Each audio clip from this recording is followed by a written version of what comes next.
ونستعينه ونستغفره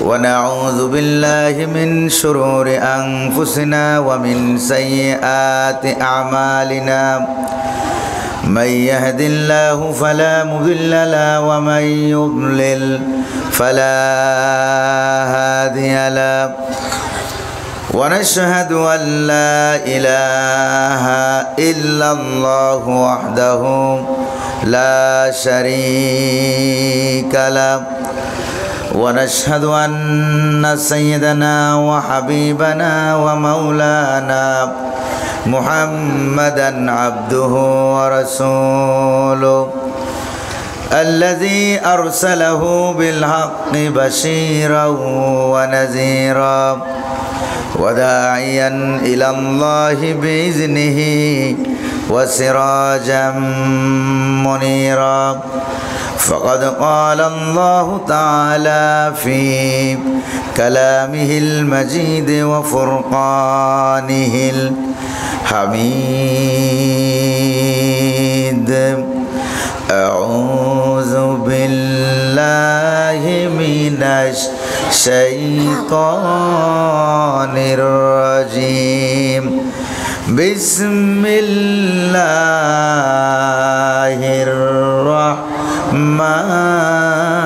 الرحيم إن الله وملائكته يصلون على النبي يا أيها الذين آمنوا صلوا عليه وسلموا تسليما اللهم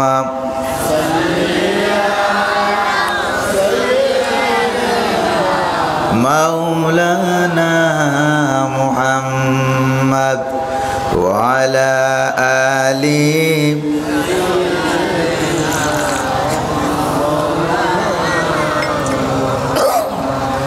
মুহাব্বতের সাথে প্রাণ খুলে হাবিবের শানে অন্তরের অন্তঃস্থল থেকে সকলে পড়ি আল্লাহুম্মা সাল্লি আলা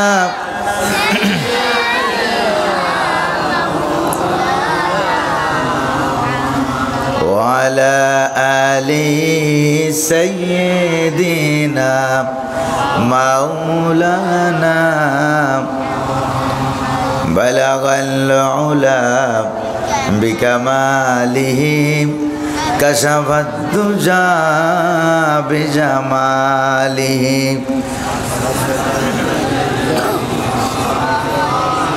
صلوا عليه हमारा दीनो मज़हब आपका इश्क़ों की और मोहब्बत है हमारा ज़िक्र है सल्ली आला और फ़िक्र है सूरत का बलगल उला कशफ़त दुजा बिजमालिही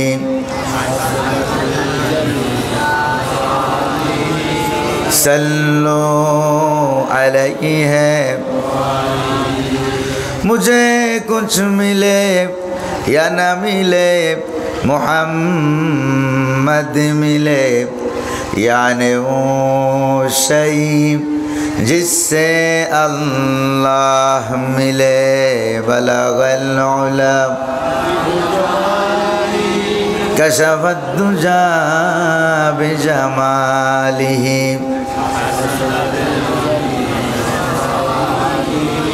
सल्लो अलैहि व आलि बांग्लादेशेर बाणिज्यिक राजधानी चट्टग्राम जেলার लोहागाड़ा उपजेलाधीन राइट वेलफेयर ट्रास्ट কর্তৃক আয়োজিত আজকের এই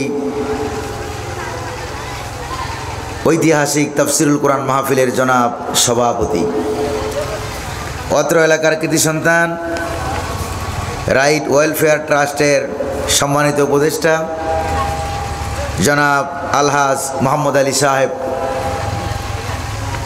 আজকের মাহফিলে আমি আসার আগে যিনি বয়ান পেশ করলেন, তাফসীর পেশ করলেন, চট্টগ্রামের কৃতি সন্তান জনাব হজরত মাওলানা শহীবুল ইসলাম তৌহিদি সাহেব। তাফসীর পেশ করেছেন হজরত মাওলানা হাফেজ শফিকুর রহমান সাহেব, হজরত মাওলানা মোহাম্মদ আইয়ুব সাহেব সহ আমার সামনে উপস্থিত কোরআন প্রেমিক ইসলাম প্রিয় ভাইরা, পর্দার আড়ালের মা এবং বোনেরা, আজকের মাহফিলের বিভিন্ন দায়িত্ব কাজে নিয়োজিত স্বেচ্ছাসেবক, কর্মী সমাজ, কর্মী ভাইরা, আমার একান্ত আত্মার আত্মীয় যুবক ভাইরা, মঞ্চে ভূমিষ্ঠ অন্যান্য মেহমানবৃন্দ, বিশেষ অতিথিবৃন্দ, সকলের প্রতি আমার আন্তরিক সালাম। আসসালামু আলাইকুম ওয়া রাহমাতুল্লাহি ওয়া বারাকাতুহু। সালামের জবাব যা আপনারা দিলেন, এতে করে মনে হয় আপনাদের এলাকায় রমজান মাস চলে আসছে। সেহরিও খান নাই, ইফতারিও খান নাই, শরীরে শক্তি হয় নাই, সালামের জবাবটা ভালো করে দিতে পারেন নাই। আপনারা কি সুস্থ না অসুস্থ? এটা টেস্ট করার জন্য আমি আবারও সালাম দিচ্ছি। আসসালামু আলাইকুম ওয়া রাহমাতুল্লাহ। আজকের মাহফিলে যিনি আসার তৌফিক দিলেন তিনি কে? বসার তৌফিক দিলেন তিনি কে? পরিবেশকে সুন্দর করে দিলেন, এয়ার কন্ডিশন, নাতিশীতোষ্ণ, না শীত না গরম, ঠিক না? এমন একটি পরিবেশ করে দিলেন, বিনা অনুমতিতে তাফসীর মাহফিল করার তৌফিক দিলেন। সে আল্লাহ পাকের দরবারে কায়মানুবাক্যে নত শিরে অবনত চিত্তে আকাশ বাতাসকে মুখরিত করে অন্তরের অন্তঃস্থল থেকে আমরা শুকরিয়া জ্ঞাপন করছি, সকলে পড়ছি আলহামদুলিল্লাহ। রব্বানা লাকাল হামদ হামদান কাসীরান তাইয়িবান মুবারাকান ফি। শুকরিয়া আদায় করলাম কার? প্রশংসা করলাম কার? দুরূদ শরীফ পড়লাম কার? দুরূদ শরীফ আল্লাহর না মুহাম্মদুর রাসূলুল্লাহ সাল্লাল্লাহু আলাইহি ওয়াসাল্লামের দরবারে আল্লাহ যেন দয়া করে, মেহেরবানি করে আমাদের দুরূদুস সালামকে সোনার মদিনার সবুজ গম্বুজের নিচে পৌঁছে দিন। আমরা বলি আমিন। আরো জোরে বলি না আমিন। প্রিয় ভাইয়ের, আজকের এই তাফসীরুল কোরআন মাহফিলে আসতে পেরে আপনারা খুশি না বেজার? কম না বেশি? আমার কথা কি বুঝতে আপনাদের কষ্ট হয়? তো আজকের এই মাহফিলে আমরা যেহেতু তাফসীরুল কোরআন মাহফিল, আমরা সরাসরি কোরআনুল কারীম থেকে কথা শুনবো, আলোচনা শুনবো। আল্লাহ পাক যেন নগণ্য গোলামকে তৌফিক দান করেন। ওয়া মা তৌফিকি ইল্লা বিল্লাহ। তৌফিক দেওয়ার মালিক কে? আল্লাহ পাক সুবহানাহু ওয়া তাআলার দরবারে। আমি অসুস্থ মানুষ, আজকে সারাদিন প্রায় অসুস্থই ছিলাম। আপনাদের এখানে আসতে আসতে হয়তো কোরআনের বরকতে আল্লাহ তাআলা কিছুটা সুস্থ করে দিয়েছেন। আলহামদুলিল্লাহ বলেন। আপনারা দোয়া করবেন না? আল্লাহ যেন দয়া করে মেহেরবানি করে কোরআনুল কারীমের কথাগুলো আপনাদের সামনে হক কথা উপস্থাপন করার জন্য যতটুকু সুস্থতা দরকার আল্লাহ যেন এই নগণ্য গোলামকে দান করেন, বলি আমিন। প্রিয় ভাইরা আমার, নাম হলো তাফসীরুল কোরআন মাহফিল। নামটা দেখলেই বোঝা যায় যে এলাকার কোরআন প্রেমিক জনতা আছে নাকি নাই। রান্নাঘর থেকে শুরু করে পার্লামেন্ট পর্যন্ত, জন্ম থেকে শুরু করে মৃত্যু পর্যন্ত, জীবনের প্রত্যেকটা ক্ষেত্রে কোরআন যারা মানতে চায় তারাই তাফসীরুল কোরআন মাহফিলের আয়োজন করে। জোরে বলেন ঠিক কিনা? এই তাফসীরুল কোরআন মাহফিলের আয়োজন কোনো মুনাফিকের দ্বারা সম্ভব নয়। আর যারা মুনাফিক তাদের কাজ হলো তাফসীরুল কোরআন মাহফিলে বাধা দেওয়া। বিগত বহু বছর, 15 বছর 16 বছর যাবত আমরা তাফসীরুল কোরআন মাহফিল করতে পারি নাই। জোরে বলেন ঠিক না? কোথাও কোথাও অনুমতি মিললেও তারা আমাদেরকে আগের থেকেই বলে দিত এই এই কথা বলা যাবে, এগুলি বলা যাবে না। বলতো নাকি বলতো না? এরা কি আপনাদের এলাকায় আজও আছে নাকি নাই? আছে না পালাইছে? সব পালিয়ে গিয়েছে। পালিয়ে যেতে যিনি বাধ্য করলেন তিনি কে? আল্লাহ সুবহানাহু ওয়া তাআলা। প্রিয় ভাইরা আমার, এই তাফসীরুল কোরআন মাহফিলে আমরা কখনো কথা বলতে গেলেও তাদের সরকারের আমলে, জালেম শাসকের আমলে, লেডিস ফেরাউনের আমলে আমরা কোরআনুল কারীম থেকে ডাইরেক্ট কথা বলতে পারি নাই।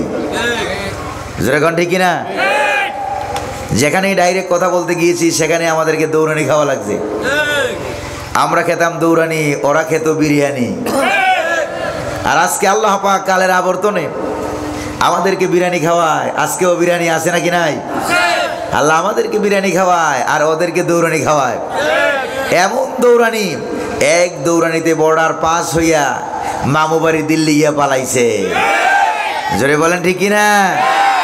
প্রিয় ভাইরা, যুগে যুগে এরকম ফেরাউন, নমরুদ, আবু জাহেল, আবু লাহাব, উতবা, সাইবা তাদের পালিয়ে যাওয়ার ঘটনা, তাদের জুলুমের ঘটনা কোরআনুল কারীমে আছে নাকি নাই? জোরে কন্যা আছে নাকি নাই? সেই পালিয়ে যাওয়ার ঘটনা থেকেই আমরা একটি ঘটনা আপনাদের কাছে উপস্থাপন করব ইনশাআল্লাহ। দেখবেন আমার দেশে যারা অন্যায় করেছিল, জুলুম করেছিল, কোরআনের পাখিকে ধরে যারা জেলখানায় আবদ্ধ করে রেখেছিল, কোরআনের পাখিকে যারা দুনিয়া থেকে বিদায় করেছে, ইসলামী আন্দোলনের ব্যক্তিবর্গ লোক যারা ছিল তাদেরকে যারা বিনা অপরাধে ফাঁসির মঞ্চে ঝুলাইয়া, ফাঁসির কাস্টে ঝুলাইয়া মৃত্যুদণ্ড দিয়েছে, মেরে ফেলেছে। বলেন ঠিক কিনা?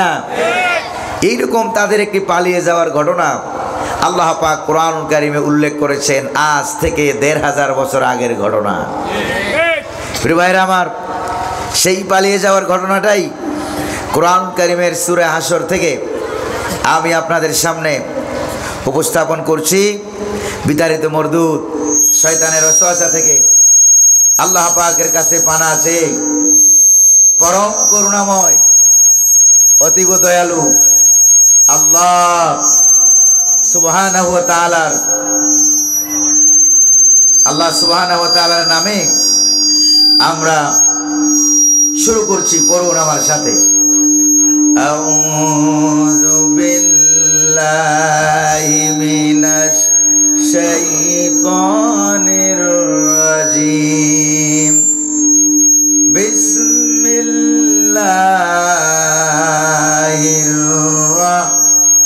রাহমানির রাহিম। মাইকম্যান কোথায়? জিকির করেন লা ইলাহা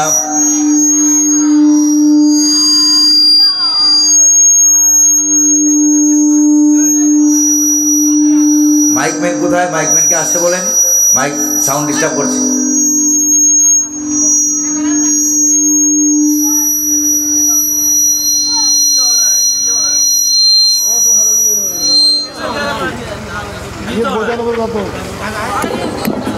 জোরে পড়েন লা ইলাহা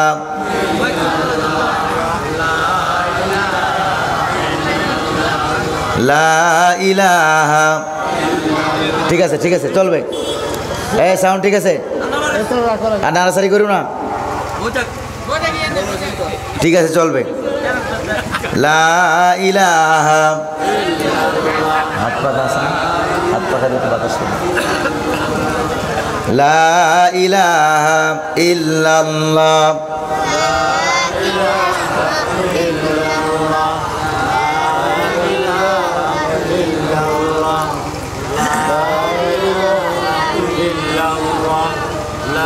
লা ইলাহা ইল্লাল্লাহু মুহাম্মাদুর রাসূলুল্লাহ সাল্লাল্লাহু আলাইহি ওয়াসাল্লাম। প্রিয় ভাইরা, বিতাড়িত মরদুদ শয়তান থেকে আল্লাহ পাকের কাছে পানা চেয়ে পরম করুণাময়, অতীব দয়ালু আল্লাহ সুবহানাহু ওয়া তাআলার নামে আমরা শুরু করছি। পড়ুন আমার সাথে। আউযু বিল্লাহি মিনাশ শাইতানির রাজীম। বিসমিল্লাহির রাহমানির রাহিম। সাব্বাহা লিল্লাহি মা ফিস সামাওয়াতি ওয়া মা ফিল আরদ ওয়া হুয়াল আজিজুল হাকীম। সাদাকাল্লাহুল আযীম। কোরআনুল কারীমের 59 নম্বর সূরা, নাম হলো সূরা আল হাসর। যদি বলেন সূরাটার নাম কি? সূরা আল হাসর। আয়াত সংখ্যা 24, রুকুর সংখ্যা 3। এই সূরাটা নবী করিম সাল্লাল্লাহু আলাইহি ওয়াসাল্লামের কাছে মদিনা শরীফে অর্থাৎ হিজরতের পরে নাজিল হওয়ার কারণে এটাকে উসুলুত তাফসীর, কোরআনিক সায়েন্স এর পরিভাষায় এইটাকে বলা হয় মাদানী সূরা। যদি বলেন কি সূরা বলা হয়? মাদানী সূরা। সূরার নাম হলো সূরা আল হাসর।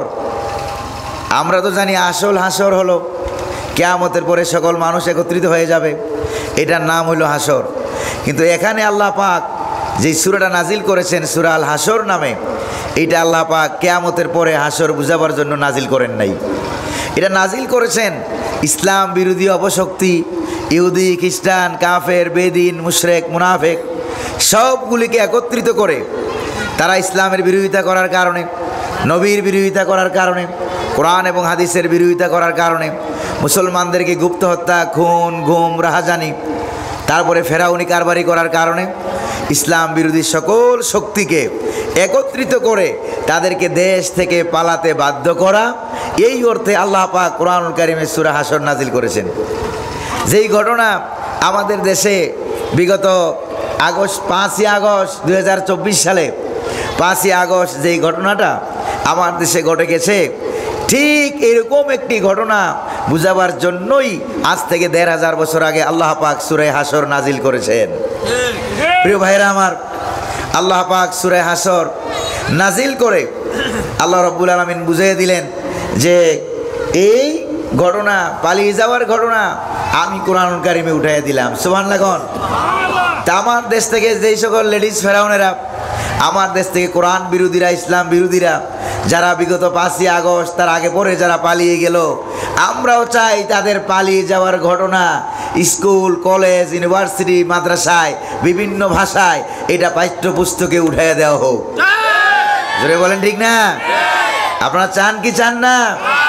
এই জন্য আমরা দেখতে পাই কোরআন কারীমে যেহেতু আল্লাহ পাক জালিম শক্তির পালিয়ে যাওয়ার ঘটনা উল্লেখ করেছেন, এই জন্য বাংলার জমিন থেকে জালিমরা পালিয়ে যাওয়ার ঘটনা এটাও পাঠ্যপুস্তকে উঠাইয়া দেওয়া হোক, এইটা আমরা ইউনূস সরকারের কাছে আবেদন করি। ঠিক কিনা? প্রিয় ভাইরা আমার, এই পালিয়ে যাওয়ার ঘটনাটা ছিল এরকম। নবী করিম সাল্লাল্লাহু আলাইহি ওয়াসাল্লাম মক্কা শরীফে ছিলেন 13 বছর। বলেন কত বছর? 13 বছর। এরপরে হিজরত করে চলে গেলেন কোথায়? মদিনায়। মদিনায় যাওয়ার পর ইহুদিদের সাথে সন্ধি চুক্তি হয়ে গেল। এবার ইহুদিরা গাদ্দারি করলো, গাদ্দারি করে ইসলামের বিরোধিতা করলো, তাদের চুক্তি ভঙ্গ করলো, ওয়াদা ভঙ্গ করলো, এমনকি নবী করিম সাল্লাল্লাহু আলাইহি সাল্লামকে হত্যা করার মতো জঘন্যতম ষড়যন্ত্রে তারা লিপ্ত হয়েছিল। এই জন্য আল্লাহ পাক তাদেরকে মদিনা রাষ্ট্র থেকে বের করে দেওয়ার জন্যই সূরা হাসর নামক এই সূরাটা আল্লাহ পাক নাজিল করেছেন। জোরে কন্যা আল্লাহু আকবার। প্রিয় ভাইরা আমার, প্রিয় ভাইরা আমার, আল্লাহ রাব্বুল আলামিন এই সূরাটাকে নাজিল করলেন তখন যখন মদিনা শরীফে ইহুদিরা মিলে মুহাম্মদুর রাসূলুল্লাহকে হত্যা করার ষড়যন্ত্র করলো, নবীজিকে হত্যা করার ষড়যন্ত্র করলো। প্রিয় ভাইরা আমার, এরপরে বিল্ডিংয়ের উপর থেকে বিরাট বড় পাথর নিক্ষেপ করে মুহাম্মদুর রাসূলুল্লাহকে তারা হত্যা করে ফেলবে। হুজুর বসেছিলেন ওই প্রাচীরের দেয়ালের কিনারায়। এবার আল্লাহর নবীর কাছে আল্লাহ রাব্বুল আলামিন হযরত জিবরাইলকে পাঠিয়ে দিলেন যে ইয়া রাসূলুল্লাহ, ইয়া হাবিবাল্লাহ, এই জায়গায় আপনি আর বসে থাকবেন না। আপনাকে হত্যা করার ষড়যন্ত্র করা হচ্ছে, আপনাকে তারা দুনিয়া থেকে বিদায় করবে। দুনিয়া থেকে বিদায় করার মাধ্যমে তারা ইসলামকে দুনিয়া থেকে শেষ করে দিতে চায়। প্রিয় ভাইরা আমার, যারাই যুগে যুগে ইসলামকে দুনিয়া থেকে শেষ করে দিতে চেয়েছিল, নিজেরা শেষ হয়ে গেছে, নিজেরা পালিয়ে গেছে। ইসলাম ছিল, ইসলাম আছে, কিয়ামত পর্যন্ত ইসলাম কখনো পালিয়ে যাবে না। জোরে বলেন ঠিক কিনা? 1971 আমরা রক্ত দিয়েছি, বাবার গুলি খেয়েছেন, জীবন দিয়েছেন। বাংলার লক্ষ লক্ষ মানুষ 1971 সালে জীবন দিয়েছে, স্বাধীনতা আমরা চিনে এনেছি। জোরে বলেন ঠিক কিনা? আবার 2024 সালে আমরা জীবন দিয়েছি। বাংলার জমিন থেকে হাজার হাজার ছাত্র ছাত্রী তারা জীবন দিয়েছে, তাদের নেতৃত্বে সাধারণ মানুষও জীবন দিয়েছে। প্রয়োজনে আমরা আল্লাহর এই জমিনে কোরআনুল কারীমকে বাস্তবায়ন করার জন্য প্রয়োজনে আবার জীবন দেব। বঙ্গোপসাগরের পানিগুলি লালে লাল হয়ে যেতে পারে, রক্তে আভা হয়ে যেতে পারে, ঢেউ তরঙ্গমালা লালে লাল হয়ে যাবে।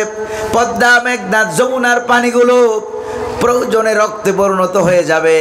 তারপরেও রক্ত দিয়ে হলো বাংলার জমিনে, বাংলার পার্লামেন্টে আমরা কোরআনুল কারীমকে নিতে চাই।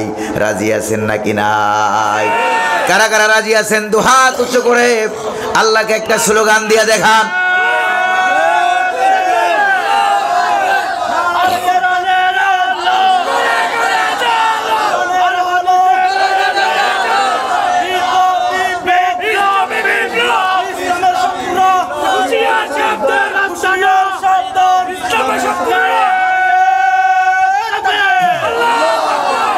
প্রিয় ভাইয়েরা আমার, আপনাদের এই চট্টগ্রামের সাতকানিয়া লোহাগাড়া এলাকায়, রাঙ্গুনিয়া এলাকায় বহুত প্রোগ্রাম আমার ছিল বিগত 10-15 বছরের ভিতরে, কিন্তু একটা প্রোগ্রামেও, অনেকগুলি প্রোগ্রামে আপনাদের এলাকায় একটা কুলাঙ্গার ছিল। চিনেন নাকি চিনেন না? এই কুলাঙ্গার আসতে দেয় নাই। এই কুলাঙ্গার কি এখন আছে আপনাদের এলাকায়? আছে না পালাইছে? সে তো আগের থেকেই পালিয়েছিল, এখন তো আছে জেলখানায়। প্রিয় ভাইরা আমার, তাহলে বোঝা গেল ইসলামের বিরোধিতা যারাই যুগে যুগে করে পালাইতে বাধ্য হয়। উলামায়ে কেরাম কখনো পালায় না। আর জোরে কোন ঠিক না? প্রিয় ভাইরা আমার, এরপরে ইহুদিরা যখন মুহাম্মদুর রাসূলুল্লাহকে হত্যা করার ষড়যন্ত্র করল, হযরত জিবরাইলের মাধ্যমে রব্বুল আলামিন জানাইয়া দিলেন, ও মুহাম্মদ সাল্লাল্লাহু আলাইহি ওয়াসাল্লাম, আপনাকে তারা হত্যা করবে। ইহুদিদের এলাকা ছেড়ে দ্রুত আপনি মুসলমানদের এলাকায় চলে যান। আল্লাহর নবী মুসলমানদের এলাকায় চলে গেলেন। সাহাবায়ে কেরামদেরকে নিয়ে পরামর্শ করলেন, যারা ইসলামের বিরুদ্ধে ষড়যন্ত্র করল, মুহাম্মদুর রাসূলুল্লাহকে হত্যা করার ষড়যন্ত্র যারা করেছে, তাদের বিরুদ্ধে মুহাম্মদুর রাসূলুল্লাহর সাহাবায়ে কেরাম মিলে 10 দিনের আলটিমেটাম দিয়ে দিলেন, ও মদিনার ইহুদিরা, 10 দিনের ভিতরে দেশ ছেড়ে পালাও, দেশে থাকার অধিকার তোমাদের নাই। আল্লাহু আকবার বলেন।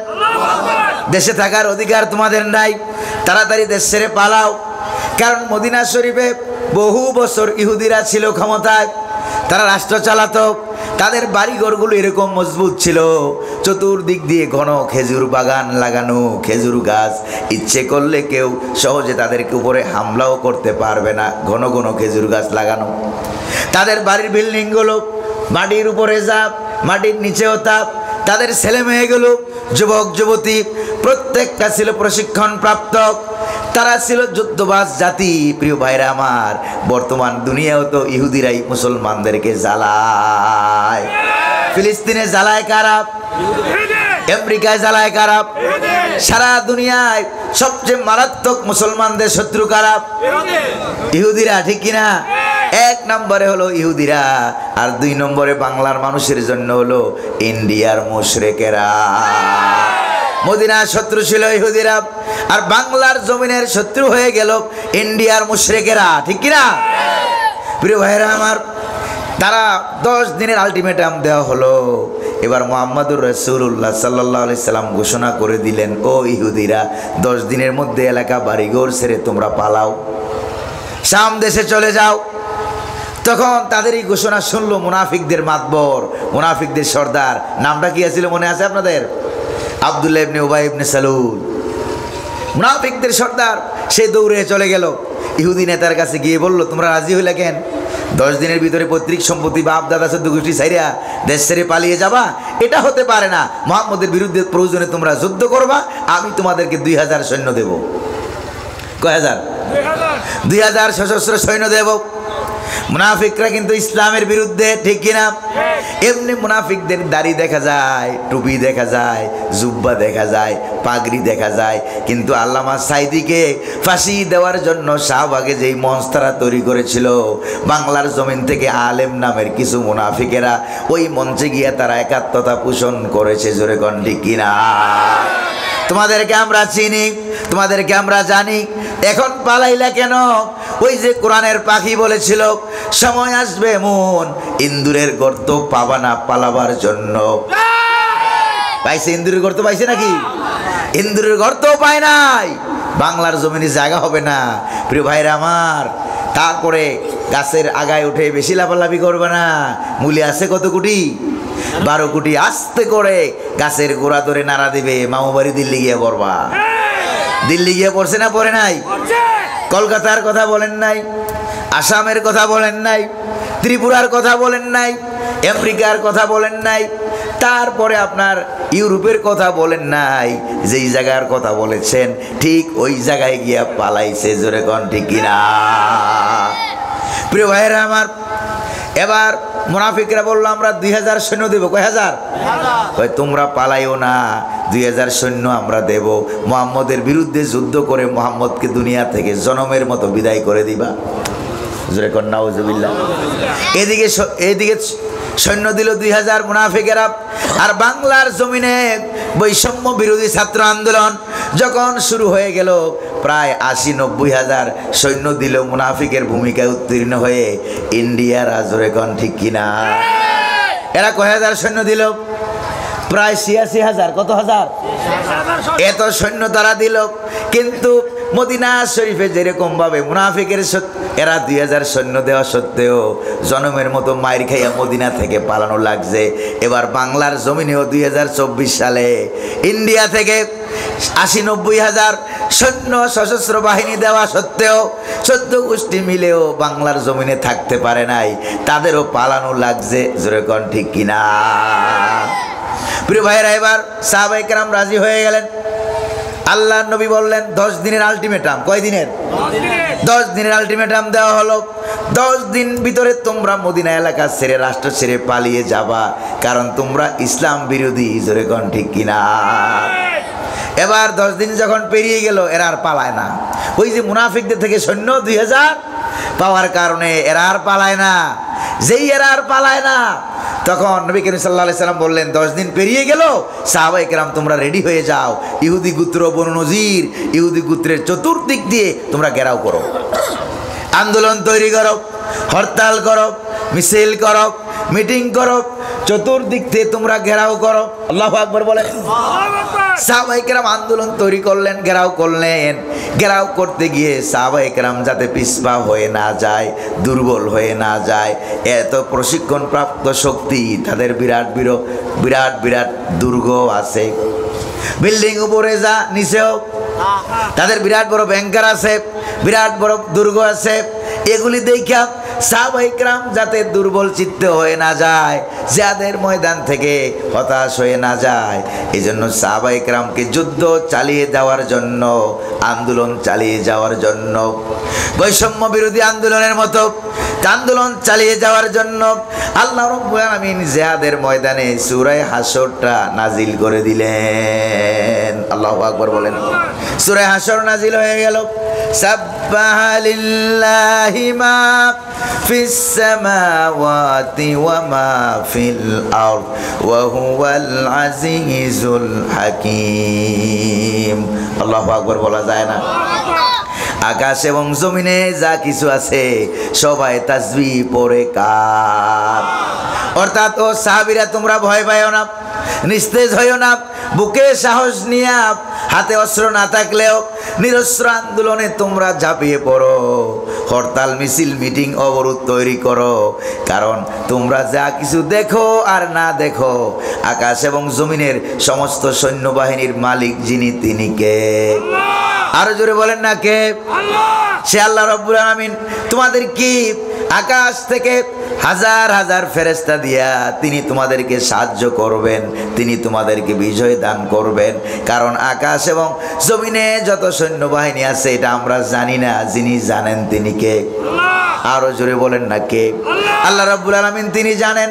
কোরআনে কারীমে রাব্বুল আলামিন বলেন, ওয়া মা ইয়ালামু জুনুদা রাব্বিকা ইল্লাহু, তোমার রবের সৈন্য বাহিনীর সংখ্যা কত এটা কেবলমাত্র আল্লাহ ছাড়া আর কেউ জানে না। তোমাদেরকে বলছি আন্দোলন করতে করো, আল্লাহু আকবার বলেন। জনমের মতো আন্দোলন ছাত্র সমাজ দেখাইয়া দিল, আল্লাহু আকবার কর না। তোমাদেরকে বলছি আন্দোলন করতে, তোমরা আন্দোলন করো। বিজয় দেওয়ার মালিক কে? আল্লাহ। জোরে কর না কে? ফিজায়ে বদরে পয়দা কর ফেরেশতে তেরি নুসরত কো, फिजाए बदरे पैदा कर फरिश्ते तेरी नुसरत को उतर सकती है गर्दों से कतर अंदर कतर अब्बी। ओ दुनियार आंदोलनकारीरा मुसलमानरा बदरेर मुसलमानদের মতো সাহাবীদের মতো যদি ঈমান আনতে পারো তাহলে আমি আল্লাহ আকাশ থেকে লক্ষ লক্ষ আকাশ থেকে কাতারে কাতারে ফেরেশতা দিয়া তোমাদেরকে সাহায্য করব। সুবহানাল্লাহ।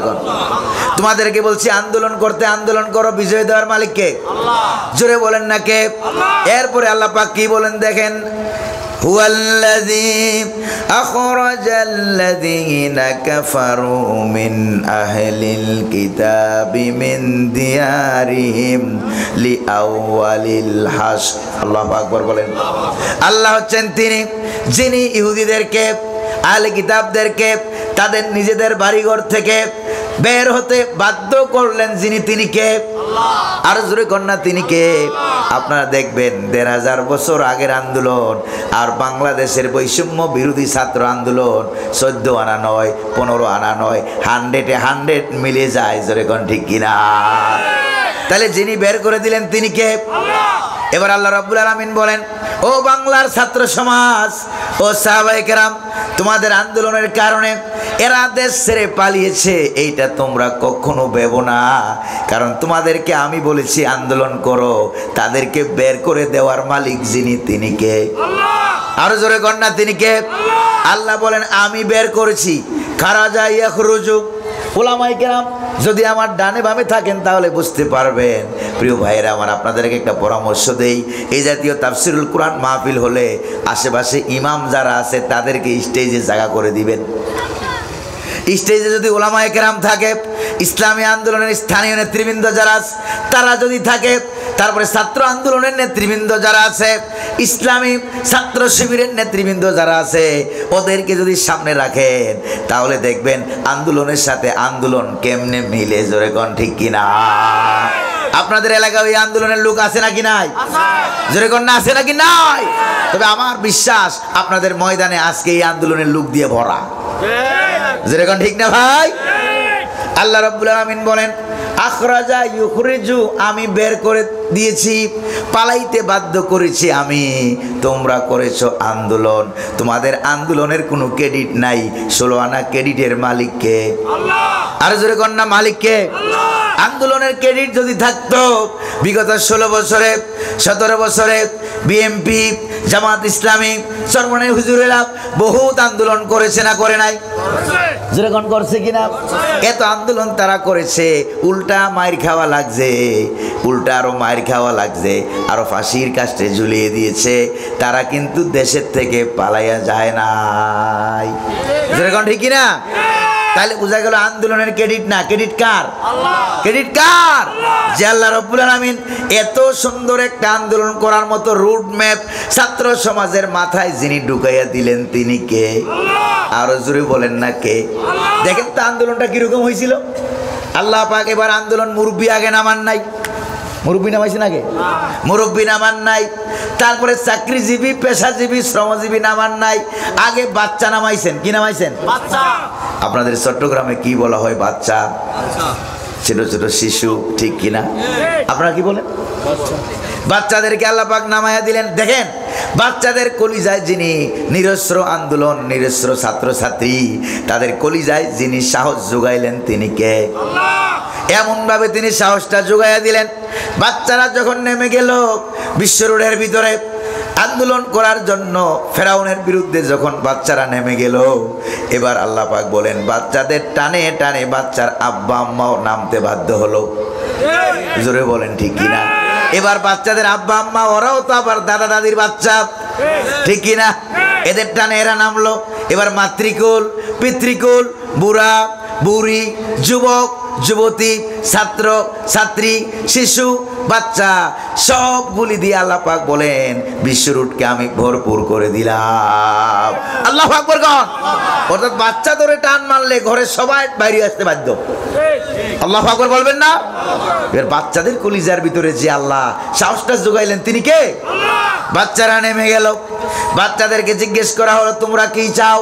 কই যে আমরা হয় স্বাধীন হব, আমরা পিছিয়ে যাব না, না হয় শহীদ হব, না হয় দেশ স্বাধীন হবে। আল্লাহু আকবার বলেন।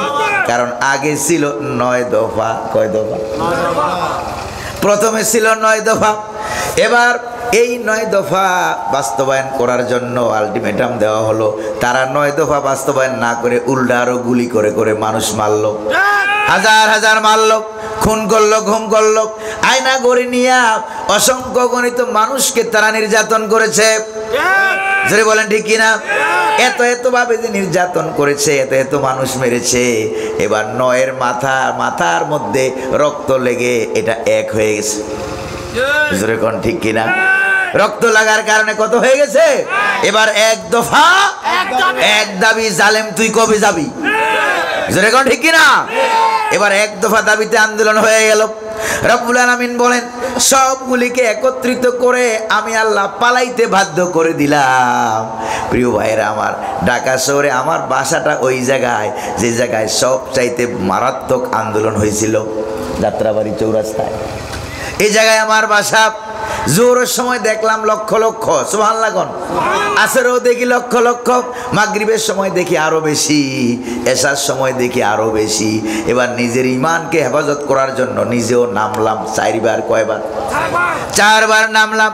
নামতে গিয়া 4 বার দৌড়ানি খেয়ে আমি পিছনে চলে যাই।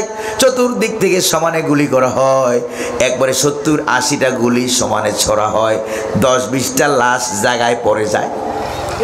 এরকম ভাবে লাশগুলি পড়ে যায়, লাশ নিয়ে একদল বেরিয়ে যায় আর একদল সামনে আগে যায়। আল্লাহু আকবার বলেন। ছাত্র একটাকে ডাক দিয়ে জিজ্ঞেস করলাম তোমাদের কি ভয় লাগে না? কয় হয়তো শহীদ হব, না হয় বিজয়ী হব, পিছনে যাব না, পিছনে পালিয়ে গেলে ঘরের থেকে ধরে এনে এনে জবাহ করবে। জোরে বলেন ঠিক কিনা? পিছনে পালানোর সুযোগ নাই, পিছনে পুলিশ, পিছনে সন্ত্রাসী, সামনে হইল স্বাধীনতা। আল্লাহু আকবার বলেন। এবার যত রক্ত লাগে রক্তের বিনিময়ে হলেও দেশটাকে স্বাধীন করে ছাড়বো। স্বাধীন আল্লাহ করেছেন না করেন না? এবার ছাত্র সমাজের নিরস্ত্র আন্দোলন, সাহাবায়ে কেরামের প্রায় নিরস্ত্র আন্দোলন, বরং নজির গোত্রের চতুর্দিকে সাহাবায়ে কেরাম, মনে আছে কিনা? হরতাল, মিছিল, মিটিং এগুলি ইসলামে আছে নাকি নাই? জোরে কন্যা আছে নাকি নাই? এবার সাহাবায়ে কেরামকে আল্লাহ নবী কি বললেন দেখেন। তাহলে এখানে 2টা গ্রুপ, একদল আন্দোলন করেছে, আরেক দল পালাইছে। গ্রুপ কয়টা? দল কয়টা? পিছনের ভাইরা বলেন না দল কয়টা? 2টা। এক দল আন্দোলন করেছে, আরেক দল পালিয়েছে। এবার আল্লাহ পাক কি বলেন দেখেন। যারা আন্দোলন করেছো, যারা আন্দোলন করেছে তাদেরকে উল্লেখ করে রব্বুল আলামিন বলেন মা জানান্তুম আইয়াখরুজু, ও আন্দোলনকারী যারা, তোমরা কখনো কল্পনাও করতে পারো নাই যে তোমাদের আন্দোলনের কারণে ওরা দেশ ছেড়ে পালিয়ে যাবে। কার কথা? জোরে বলেন না কার কথা? আল্লাহ পাক বলেন ও আন্দোলনকারীরা, ও নিরস্ত্র ছাত্ররা, ও সাহাবায়ে কেরাম, তোমরা কখনো কল্পনা করতে পারো নাই তোমাদের নিরস্ত্র আন্দোলনের মধ্য দিয়া ওরা দেশ ছেড়ে পালাইয়া যাবে। এটা আমরাও কখনো কল্পনা, আপনারা কি কল্পনা করেছেন? এমনকি পালিয়ে যাওয়ার পরেও মুরব্বীরা জিজ্ঞেস করছে হুজুর আসলে পালাইছে কিনা? জোরে কোন ঠিক কিনা? তাহলে বোঝা গেল ছাত্র সমাজ কখনো কল্পনা করে নাই। তারা 16 আনা চেষ্টা প্রচেষ্টা নিয়ে আল্লাহর উপরে ভরসা করে আন্দোলনে নেমে গেল। এবার আল্লাহ পাকের রহমত নাজিল হয়ে গেল। আল্লাহু আকবার বলেন। এইটা হলো যারা আন্দোলন করেছে তাদেরকে আল্লাহ পাক বলেন। এবার যারা পালিয়ে গেল তাদেরকে আল্লাহ পাক কি বলেন দেখেন, ওয়াজান্নু আন্নাহুম মানিআতুহুম হুসুনুহুম মিনাল্লাহ। আল্লাহু আকবার। যারা পালিয়ে গেল তাদেরকে আল্লাহ কি বলেন, তাদেরকে রব্বুল আলামিন বলেন তারা পালাইব, জোরে কোন ঠিক কিনা? তারা মনে করেছিল তাদের ইন্ডিয়ান বাহিনী, দাদা বাহিনীরা মিলে তাদেরকে ক্ষমতায় রাখবে, জোরে বলেন ঠিক কিনা? এবার আল্লাহ পাক কি বলেন দেখেন, রব্বুল আলামিন বলেন তারা যেখানে নিশ্চিত ছিল তাদের ক্ষমতা ছাড়া লাগবে না, তারা নিশ্চিত ছিল। আগের দিনও তারা বলেছে আমি পালাই না, ঠিক কিনা? পালাবো না বলছে নাকি বলে নাই? আমরা পালাই না, পালাবো না, ঠিক কিনা কোন? এরপরে বলে অমুকের মেয়ে কখনো পালায় না, বলছে না বলে নাই? তারা যে বললো পালায় না, তারা নিশ্চিত ছিল দেশ ছেড়ে পালানো লাগবে লাগবে না। তারা এই ব্যাপারে নিশ্চিত ছিল, তারা নিশ্চিত ছিল যে আল্লাহর আযাব আর গজব থেকে তাদের দলীয় সন্ত্রাসী বাহিনী তাদেরকে রক্ষা করবে। তাদের ইন্ডিয়ান বাহিনী, র্যাব বাহিনী কত ট্রাকে ট্রাকে অস্ত্র তারা ক্ষয় করলো, কত হাজার হাজার ছাত্রছাত্রীকে তারা মেরে ফেললো, স্কুল কলেজ ইউনিভার্সিটি মাদ্রাসার, জোরে বলেন ঠিক কিনা? কত গরিব মানুষ রিক্সাওয়ালারা জীবন দিল। তারপরে প্রিয় ভাইরা আমার, তারা নিশ্চিত ছিল তাদের বাহিনীগুলো তাদেরকে রক্ষা করবে। এবার আল্লাহ রাব্বুল আলামিন বলেন দেখেন, ফাআতাহুমুল্লাহু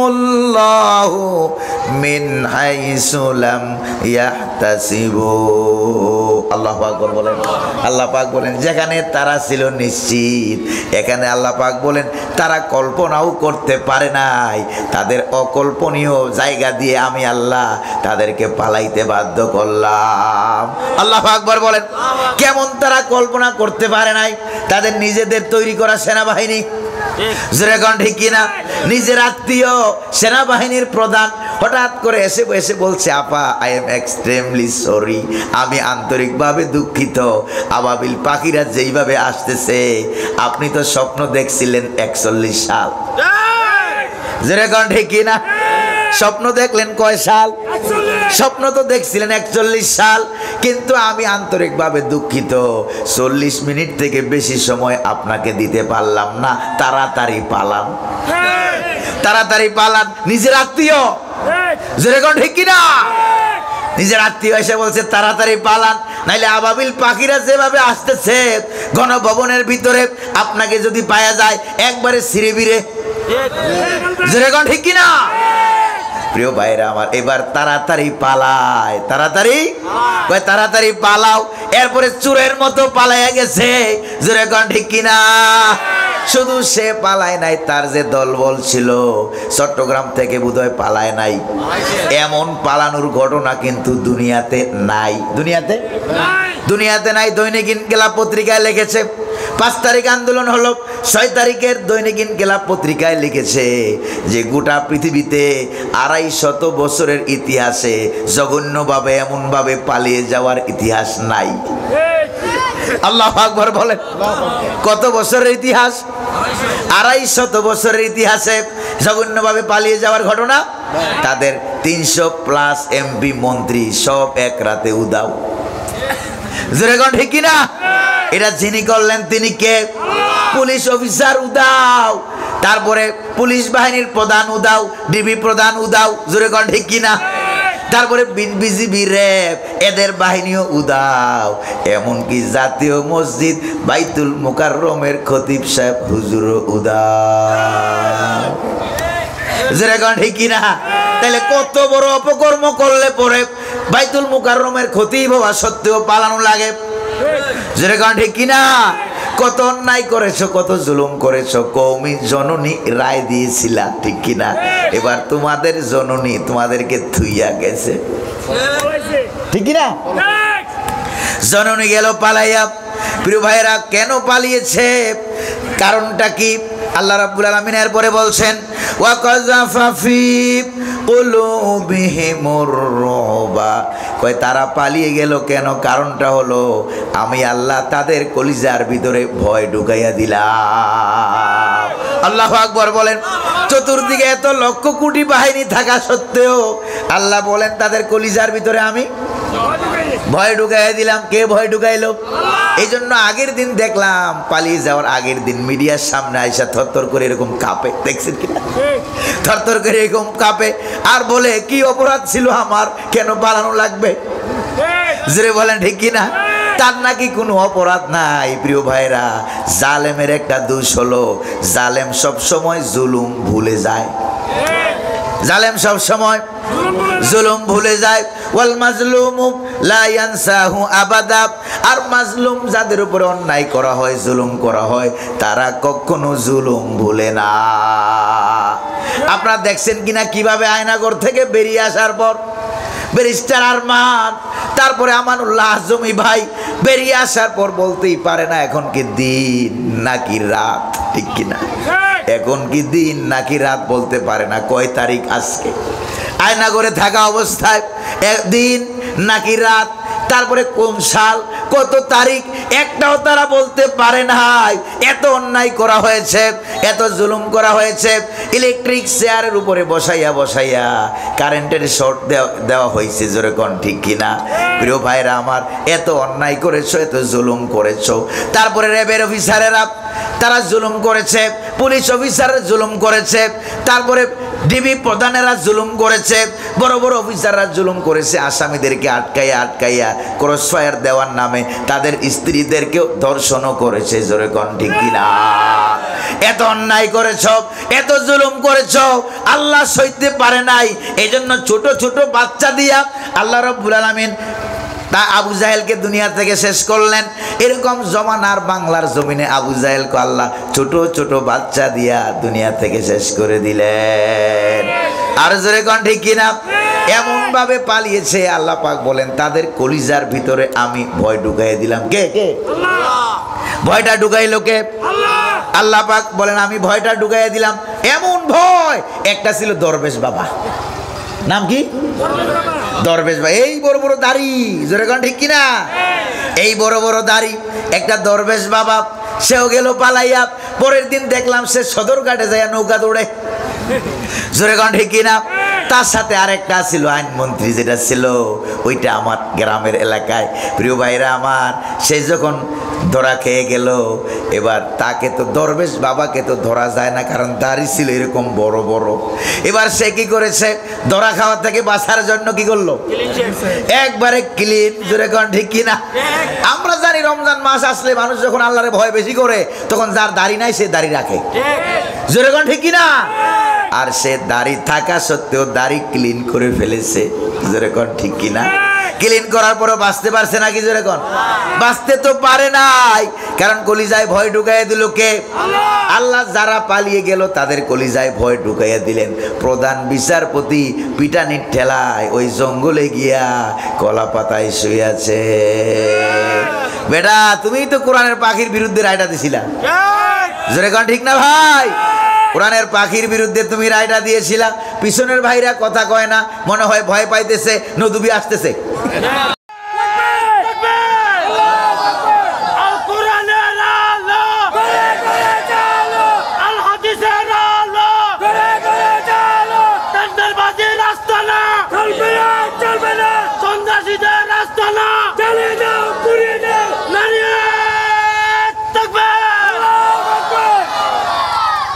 প্রিয় ভাইরা আমার, আমার আলোচনা বয়ান প্রায় বেশ অর্ধেক শেষ। আর 15-20 মিনিট সময় লাগতে পারে। আপনাদের কি কষ্ট হবে?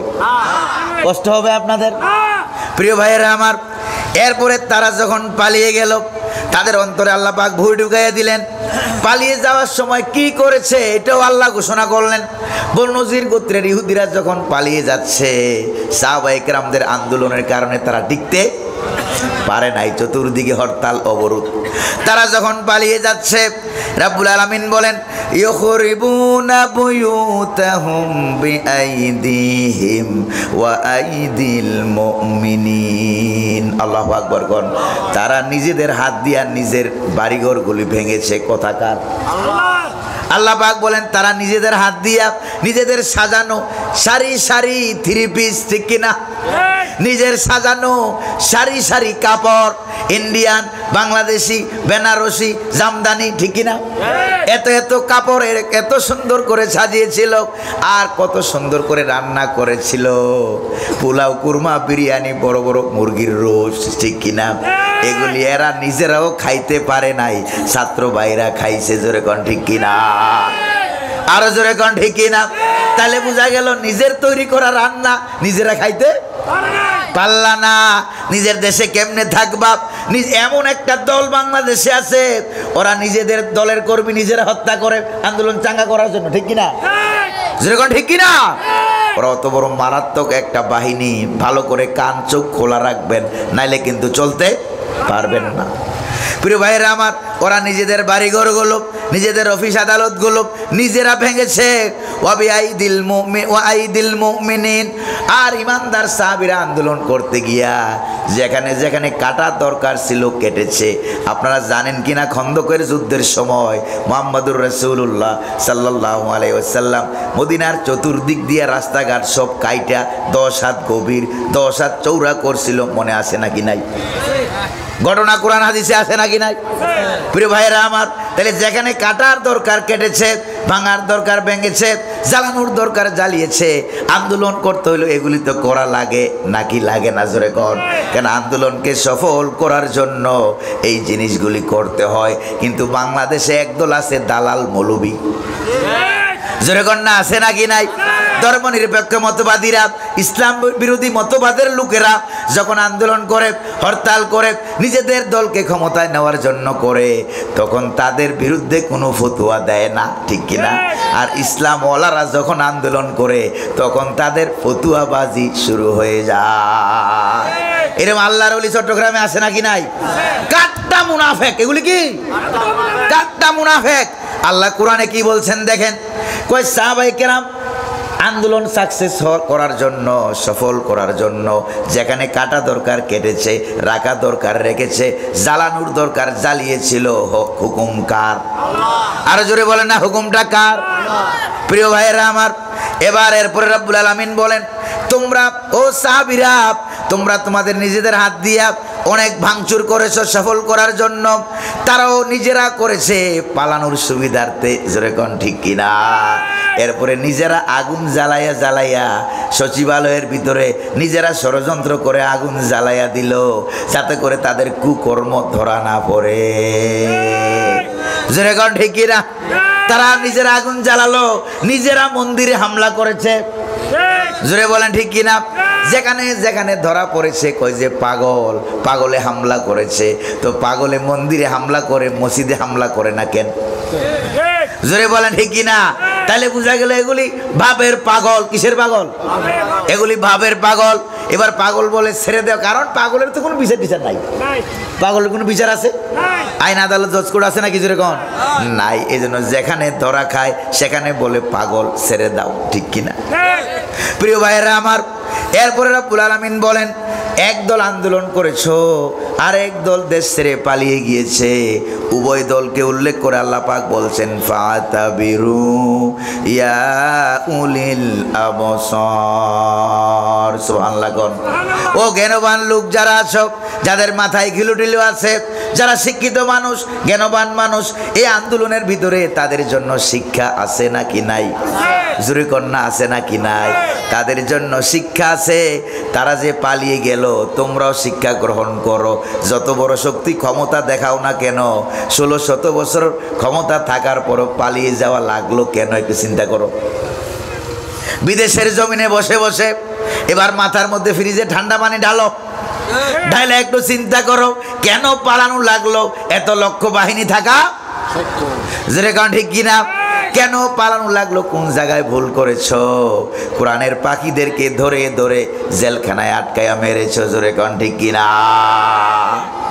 ইসলামওয়ালাদেরকে মেরেছো, আল্লাহওয়ালাদেরকে মেরেছো। এই জন্য পালানো লাগলো তোমাদের। যত জীবন বেঁচে থাকবা ইসলামের বিরুদ্ধে একটু শব্দ করতে পারবা না। এইটা গেল এক দল। আর যারা বিজয়ী হয়েছে শোনো, তোমরাও শিক্ষা গ্রহণ করো।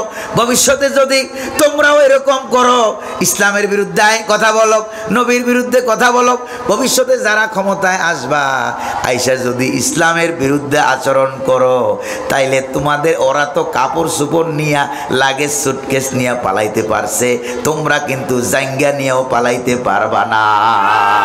জোরে কোন ঠিক কিনা? আপনারা সোচ্চার আছেন নাকি নাই? তাহলে বাংলার জমিনের সাধারণ জনগণ আন্দোলন করা শিখে গেছে। জোরে কোন ঠিক কিনা? এবার কেউ তাদেরকে ঠেকাইতে পারবে না। আল্লাহর রহমত যদি থাকে, আগামী দিনের বাংলার পার্লামেন্ট হবে আল কোরআনের পার্লামেন্ট, ঠিক কিনা? প্রিয় ভাইয়েরা আমার, এরপরে ওরা যে পালাইয়া গেল, কারা পালাইয়া গেল? আর 2-3টা আয়াত আছে, এখানে শেষ করে দেবো না, ওই 2-3টা আয়াত শুনবেন। প্রিয় ভাইয়েরা আমার, ওরা যে পালাইয়া গেল, এদেরকে সুযোগটা দিল কে? সুযোগ দিল কে? রব্বুল আলামিন কি বলেন দেখেন, ওয়ালাউলা আন কাতাবাল্লাহু আলাইহিমুল জালাআ লাআযাবাহুম ফিদ দুনিয়া। রব্বুল আলামিন বলেন, তাদেরকে যদি আমি আল্লাহ পালানোর সুযোগটা না দিতাম, তাহলে পালানোর সুযোগটা যিনি দিল তিনি কে? আল্লাহ। আল্লাহ সুযোগটা দিয়ে দিলেন। যদি আল্লাহ পাক বলেন পালানোর সুযোগ যদি আমি না দিতাম, তাহলে লাযাবাহুম ফিদ দুনিয়া, এই দুনিয়ায়। এবার আপনারা চিন্তা করেন, যদি নবীর সাহাবীরা ইহুদিদেরকে লাগল পাইতো, কি খেলাটা দেখাইতো, জোরে কোন ঠিক কিনা? আর ছাত্র সমাজ আবাবিল পাখিরা, এদের নাম আমি দিয়েছি আবাবিল পাখি। জোরে বলেন ঠিক কিনা?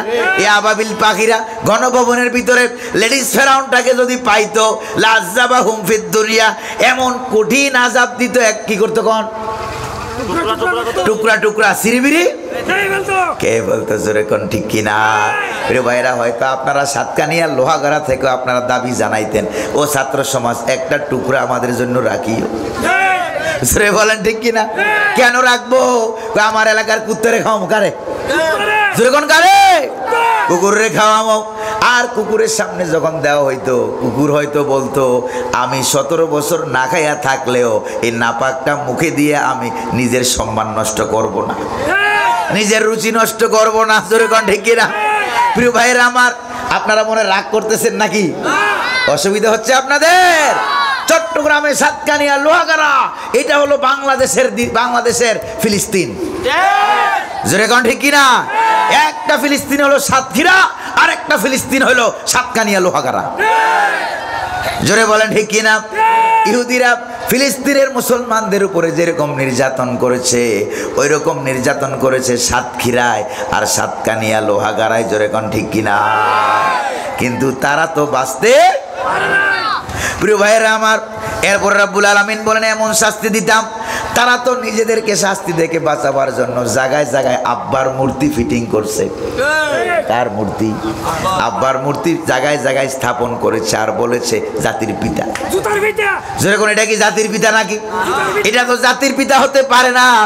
দেশ স্বাধীন হওয়ার পর ছাত্র সমাজ ওই জাতির পিতার গলায় রশি লাগাইয়া হেইউরে, ঠিক কিনা, টান মেরে যখন ভেঙে ফেললো, তোমরা যেটাকে জাতির পিতা বলেছ, ছাত্র সমাজ ওইটার গলায় পরাইয়া দিল জুতার ফিতা, ঠিক কিনা ভাই? জায়গায় জায়গায় আব্বার নাম, আল্লাহর নাম বাদ দিয়ে আব্বার নাম সেটিং করেছ, মনে করেছো ক্ষমতা চিরস্থায়ী হবে। যেরকম ক্ষমতা কি চিরস্থায়ী? পৃথিবীতে কেউ স্থায়ী হয় না, ঠিক কিনা? পড়েন, পৃথিবীতে কেউ স্থায়ী হয় না, হোক না সে নমরুদ কিবা ফেরাউন, কেউ ভবে চিরকাল রয় না, কেউ ভবে চিরকাল রয় না। ফেরাউন শেষ তো ছিল না, মৃত্যু তাকেও ছেড়ে দিল না, ঠিক কিনা?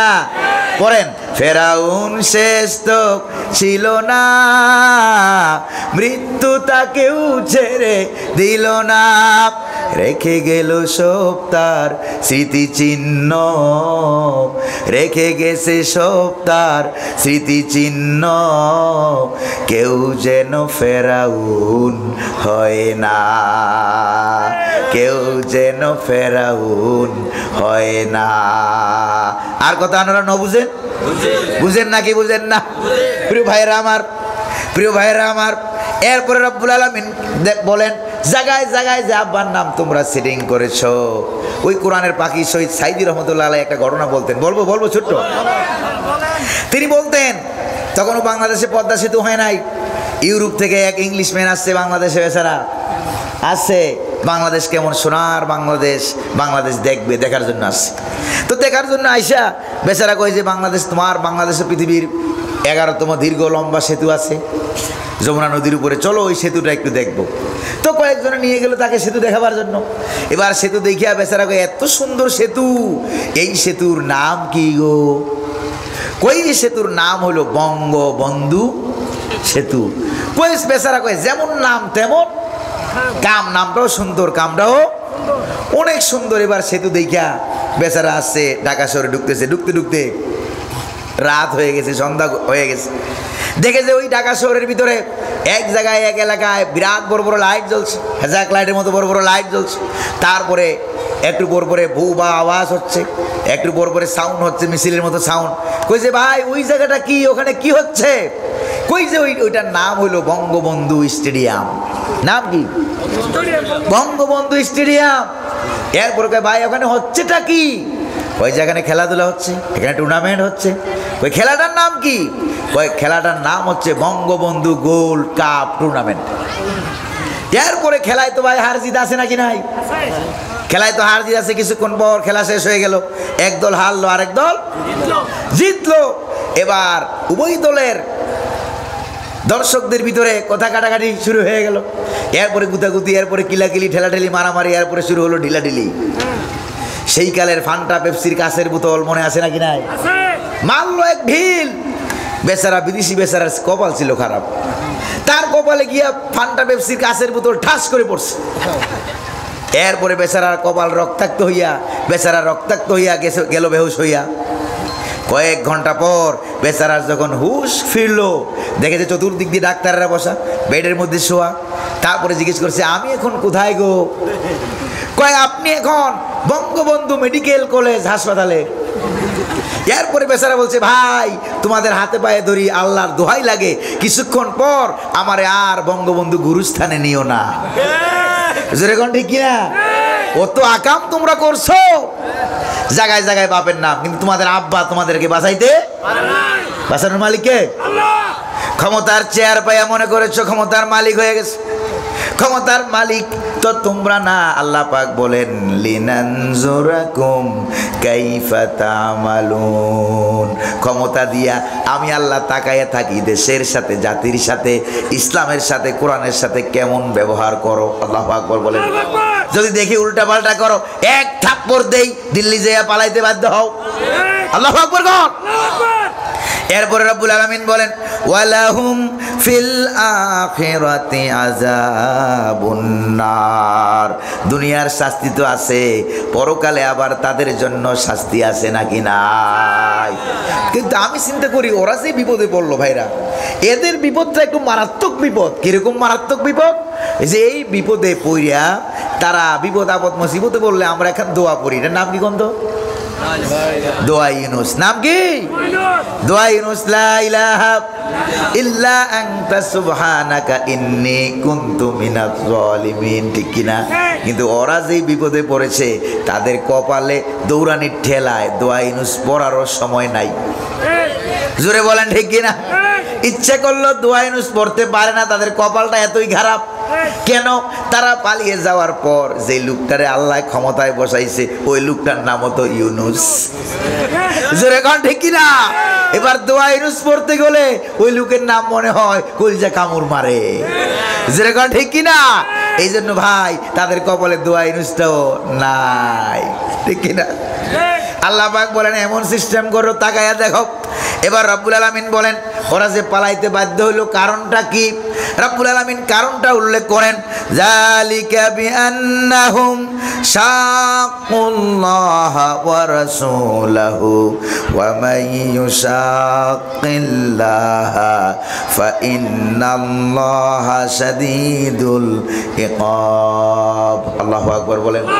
ওরা যে দেশ ছেড়ে পালাইতে বাধ্য হলো, বনু নজর গোত্রের ইহুদিরা, বাংলার জমিনের ফেরিওয়ালারা, যেরকম ঠিক কিনা, ধর্মনিরপেক্ষ মতবাদের ফেরিওয়ালারা, ওরা যে পালাইতে বাধ্য হলো, আল্লাহ পাক বলেন আসল কারণ কি জানো? আসল কারণ হলো শাকুল্লাহ ওয়া রাসূলাহু, তারা আল্লাহ এবং রাসূলের বিরোধিতা করেছিল। কার বিরোধিতা? আল্লাহ এবং রাসূলের বিরোধিতা করেছিল। এই জন্য আল্লাহ পাক সার দিয়েছেন কিন্তু ছেড়ে, ঠিক কিনা, সার দেন কিন্তু ছেড়ে দেন না। আল্লাহর যখন ধরেন, ইন্না বাতশা রাব্বিকা লাশাদীদ, আল্লাহর ধরা বড় মারাত্মক ধরা, ঠিক না ভাই? এরপরে রব্বুল আলামিন বলেন, এরপরে একটা ফতুয়া দিচ্ছেন আল্লাহ পাক, জবাব দিচ্ছেন। ইহুদিদের সাথে সাহায্য করেছিল মুনাফিকরা। কারা? যেরকম না কারা? মুনাফিকরা সাহায্য করেছিল। বাংলাদেশেও তো অনেক মুনাফিক মৌলবি আছে, নাকি নাই? প্রিয় ভাইরা আমার, এবার মুনাফিকরা বলতে আরম্ভ করলো, কয় মুহাম্মদের নেতৃত্বে সাহাবীরা যে খেজুর গাছগুলি কাটলো, কাটছে না কাটে না? রাস্তা কেটেছে, খেজুর গাছ কেটেছে, বাড়িঘরে আগুন দেওয়া লাগছে নাকি লাগে না? এই যে দিল, বাড়িঘরের দোষ কি? ভালো করে খেয়াল করেন। আমার দেশেও কিন্তু এরকম একটা অবুঝ আলেম সমাজ আছে, আছে কিনা কোন? এবার আল্লাহ তাআলা কি বলেন দেখেন, সর্বশেষ আয়াত। মুনাফিকরা এবার বলল, খেজুর গাছের দোষ কি ছিল? খেজুর গাছ তো কোনো অন্যায় করে নাই। খেজুর গাছ সাহাবীরা কেন কাটলো? মুহাম্মদুর রাসূলুল্লাহ খেজুর বাগানে কেন আগুন লাগালো? তাদের বাড়িঘরগুলো কেন ধ্বংস করলো? কেন আগুন লাগালো? তাদের অফিস কেন জ্বালায়া দিল? থানাগুলি কেন জ্বালালো? যেরকম ঠিক কিনা? এবার মুনাফিকরা, ইহুদিরা, মদিনা শরীফের মুনাফিকরা ফতুয়া দেয় যে আরে মুহাম্মাদুর রাসূলুল্লাহ তো অমানবিক। যেরকম নাউজুবিল্লাহ। এবার আপনারা কি বলবেন? ওরা কি মুহাম্মাদুর রাসূলুল্লাহর কি ফতুয়া শিখায়? যেরকম এরা কি মুহাম্মাদুর রাসূলুল্লাহর ইসলাম শিখাইব নাকি?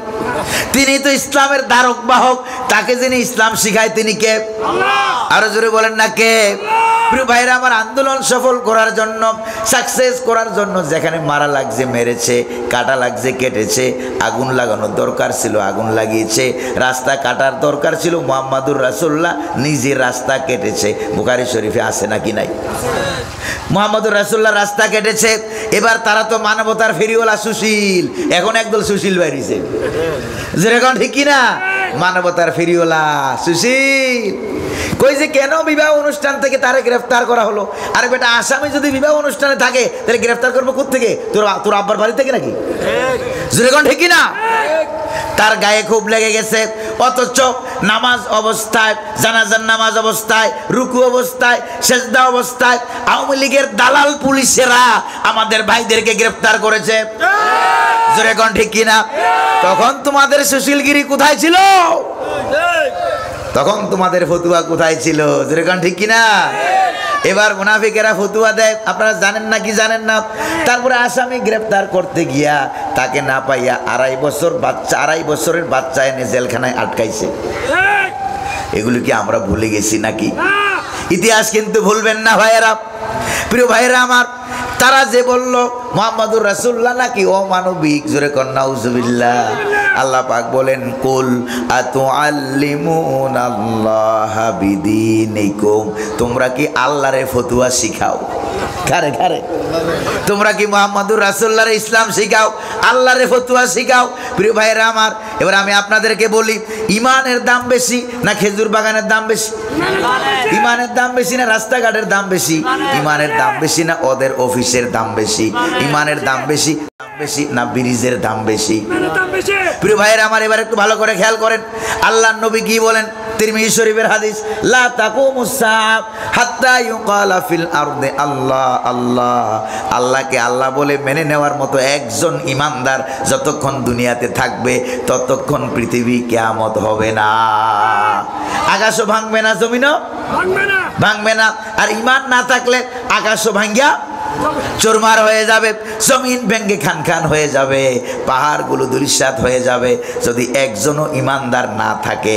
এবার আপনারা কি মনে করেন ইমানকে টিকাবার জন্য যদি অফিস জ্বালানো লাগলে জ্বালাইতে হবে নাকি হবে না? ইমানকে টিকাবার জন্য যেখানে জ্বালানো দরকার জ্বালানো লাগবে, পুরানো দরকার পুরানো লাগবে, পাশিতে ঝুলানো দরকার ঝুলানো লাগবে, ঠিক কিনা? কাটা দরকার কাটা লাগবে, বাগানে আগুন দেওয়া দরকার আগুন দেওয়া লাগবে।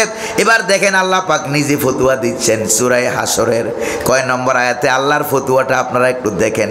5 নম্বর আয়াতে। কয় নম্বর?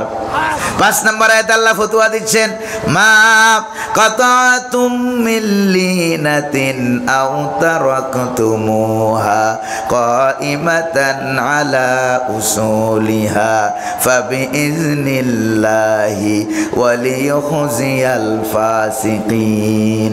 আল্লাহু আকবার বলেন।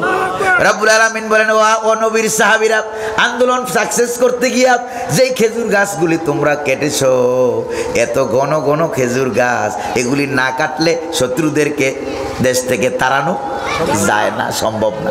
এই জন্য খেজুর গাছ যেগুলি তোমরা কেটেছো আন্দোলনের সুবিধার্থে, আর যেই গাছগুলি তোমরা আন্দোলনের সুবিধার্থে রেখে দিয়েছো, কাটো নাই, আল্লাহ পাক বলেন ফাবি ইজনিল্লাহ, এই দুইটার পক্ষে আমি আল্লাহর ফতুয়া আছে নাকি নাই?